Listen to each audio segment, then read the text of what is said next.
good news naman po tayo, Idol. Uning nagawa po sa baon ng nyog isinusulong sa bayan ng Kalasyaw. Kwento mo ang good news na yan, Tita Ronnie.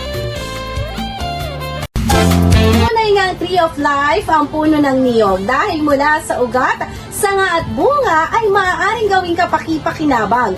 Ngayon tag-init, isang pamatay na uhaw ang manamis-namis at masustansyang buko juice. Ngunit bukod sa laman at sabaw nito ay ang matigas na bao o coconut shell ay pwede rin palang gawing charcoal briskets. Sa Kalasyaw, itinuturing na potensyal ng Kinet School of Science, Agriculture, Trade and Arts Incorporated para sa agrikultura ang paggawa ng coconut charcoal briquettes o uling. Gayon din ang coconut mokusako na ginagamit bilang organic fertilizer. Sa ilalim nito, sinasanay ng tanggapan ang ilan pang magsasaka sa bayan upang isulong ang alternatibo at makakalikasang hakbang na maaring gawing pagkakakitaan at alternatibo sa tahanan.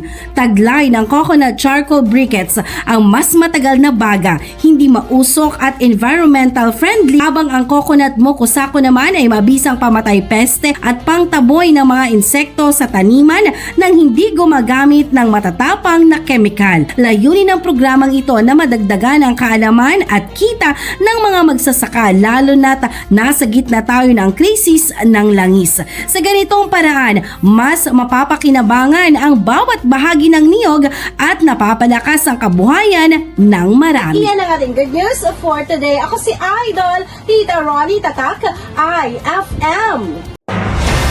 IFM News. IFM News. IFM News.